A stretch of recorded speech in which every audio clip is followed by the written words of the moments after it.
Hello बच्चों, let's read the following question. An inductor L, a resistance R, and two identical bulbs B1 and B2 are connected to a battery through a switch S as shown in the figure. Question में हमें एक inductor दिया गया है, एक register है, to bulbs हैं B1 and B2, वो दोनों एक बैटरी के साथ कनेक्टेड हैं एंड स्विच S लगा हुआ है. The resistance of the coil having inductance L is also R. जो इंडक्टर है हमारे पास उसकी रेजिस्टेंस भी कैपिटल R है. Which of the following statements gives the correct description of the happenings when the switch S is closed? जब हम switch S को close करेंगे तो कौन सी स्टेटमेंट गिवन स्टेटमेंट में से करेक्ट है? ऑप्शन ए क्या कहता है? The bulb B2 lights up earlier than B1 and finally both the bulbs shine equally bright. पहले B2 ग्लो करेगा B1 से पहले एंड फाइनली दोनों का जो ब्राइटनेस है वो इक्वल होगा. Second option B1 lights up earlier, B1 पहले ग्लो करेगा एंड फाइनली क्या होगा? Both the bulbs acquire equal brightness, दोनों की ब्राइटनेस इक्वल हो जाएगी. Third option B2 lights up earlier, B2 पहले ग्लो करेगा and finally B1 shines brighter then B2 and बाद में क्या होगा? फाइनली B1 की ब्राइटनेस ज्यादा होगी B2 से. Last B1 and B2 light up together, दोनों एक साथ लाइट अप करेंगे and with equal brightness all the time, हर समय पे उनकी जो ब्राइटनेस है वो इक्वल रहेगी. First of all we will talk about the key concept of the question. इस क्वेश्चन में यूज की कॉन्सेप्ट क्या है? तो इसमें बेसिकली हमें इंडक्टर की वर्किंग देखेंगे. इंडक्टर इनिशियली क्या करेगा?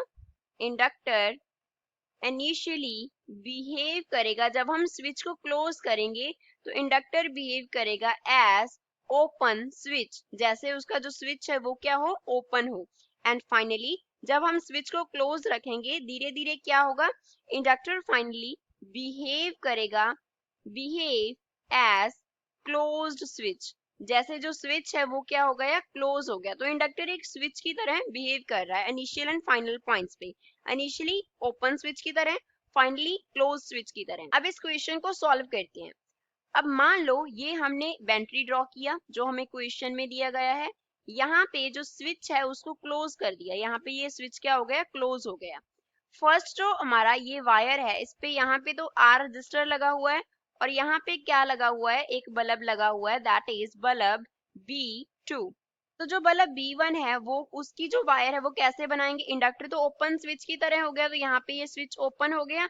यहाँ पे क्या लगा हुआ है? सेकंड बल्ब B1 लगा हुआ है, B1, और ये हमने इसे यहाँ पे कनेक्ट कर दिया. अब जो B1 है उस पे तो करंट जाएगा नहीं क्योंकि ये वाला जो हमारा वायर है वो क्या हो गया? ओपन हो गया, तो यहाँ पे तो कोई करंट जाएगा नहीं, तो B1 ग्लो नहीं करेगा. जस्ट आफ्टर जब हमने क्या किया? स्विच को क्लोज किया तो कोई भी करंट B1 में फ्लो नहीं किया. नो करंट इन B1, तो B1 में जब कोई करंट नहीं गया then B1 will not glow initially B1 glow नहीं किया, तो किस में करंट गया? B2 में करंट गया. अब यहाँ पे जो EMF है, जो पोटेंशियल है वो E है, तो जो पोटेंशियल होगा अक्रॉस R प्लस जो पोटेंशियल होगा अक्रॉस B2 वो किसके इक्वल होगा? बैटरी के पोटेंशियल के इक्वल होगा.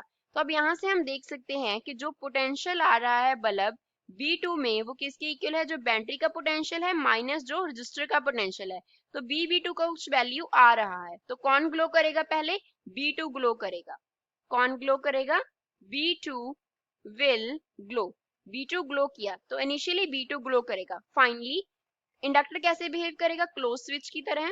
अब फिर से सर्किट को ड्रॉ करते हैं. तो ये हमने बना लिया बैटरी जिसका जो पोटेंशियल है वो E है. यहाँ पे जो स्विच S है वो क्लोज कर दिया हमने. यहाँ पे लगा हुआ है एक रेजिस्टेंस R है, इसके साथ जो बल्ब लगा हुआ है दैट इज बल्ब B2, तो इसको ऐसे सर्किट में कनेक्ट किया गया है. अब इंडक्टर बिहेव करता है क्लोज स्विच की तरह, तो उसे हम एज अ वायर क्या करेंगे? रिप्रेजेंट करेंगे. तो यहाँ पे क्या लगा हुआ है? बल्ब B1 लगा हुआ है, तो ये सर्किट ऐसे बन गया. फाइनली ये सर्किट होगा हमारे पास. फाइनल सर्किट ये हमारे पास बन रहा है. फर्स्ट वाला पार्ट, इस पे जो पोटेंशियल होगा वो क्या होगा? E के इक्वल होगा. सेकंड में भी पोटेंशियल क्या होगा, ई के इक्वल होगा, क्योंकि ये क्या है, पैरेलल में है। तो जो B1 के क्रॉस पोटेंशियल आ रहा है, पोटेंशियल अक्रॉस B1, वो कितना हो गया, ई के क्रॉस हो गया, ई के इक्वल हो गया। तो ये तो बन गया क्वेश्चन 1। सेकंड की बात करते हैं। अब जो पोटेंशियल है अक्रॉस रजिस्टर, जैसे हमने लास्ट लिखा, वो किसके इक्वल होगा, potential across register plus potential across bulb B2 equal होगा ई के। सिमिलरली हमने सेकंड के लिए लिख रहे हैं सिमिलरली। तो यहाँ से अगर हम पोटेंशियल B2 के क्रॉस निकालें तो उसका जो वैल्यू है वो क्या होगा, E माइनस VR के इक्वल होगा। अब सेकंड इक्वेशन में हम देख सकते हैं कि E में से कुछ माइनस करके B2 का पोटेंशियल आ रहा है, बल्ब B2 का। तो सर्टेनली फ्रॉम इक्वेशन 1 एंड 2 हम क्या लिख सकते हैं, फ्रॉम इक्वेशन 1 एंड 2 से हम क्या देख सकते हैं, that potential across bulb B1 is greater than potential across bulb B2। तो B1 का जो पोटेंशियल है वो ग्रेटर है बल्ब B2 के पोटेंशियल से। दैट मीन्स कौन ब्राइटर ग्लो करेगा, B1 will glow brighter then B2। Second bulb से ज्यादा ब्राइटर ग्लो करेगा B1। तो इनिशियली B2 ग्लो किया B1 से पहले, फाइनली B1 ग्लो किया ब्राइटर देन B2। कौन सा ऑप्शन करेक्ट हुआ, सी, B2 lights up earlier but finally क्या हुआ, and finally B1 shines brighter than B2.